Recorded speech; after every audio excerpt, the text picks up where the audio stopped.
তো হ্যালো বন্ধুরা, সবাই কেমন আছো? তো আমি মোটামুটি ভালোই আছি। তো গাইজ ইয়ার আমার ভাগ্যটা খারাপ না আমি নিজে খারাপ আমি বুঝতে পারছি না। তো সরস্বতী পুজোর দিন হয়তো সবাই ঘুরতে যায় বা বেড়াতে যায় আনন্দ করার জন্য। আমি ঘুরতেও যাইনি, বেড়াতেও যাইনি, টোটালি কিছু করতে যাইনি, ঘরে বসেছিলাম। তো একটা কাজের খবর হতে কাজে গিয়েছিলাম, ঠিক আছে? তো এই কাজে গিয়ে অ্যাক্সিডেন্ট হয়ে, ঠিক আছে, 2 মাস বেড রেস্ট আছে, ঠিক আছে? তো দেখো অ্যাক্সিডেন্টটা হয়েছে, দেখো,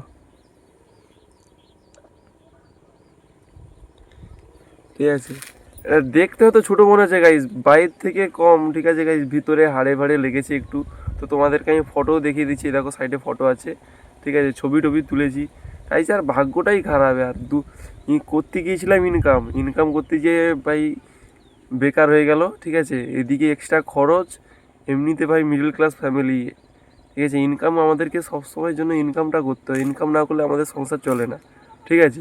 তো ইনকাম করতে গিয়ে গাইস এটা বেকার খরচ হয়ে গেল গাইস। তার উপরে 2 মাস বেড রেস্ট করতে বলেছে।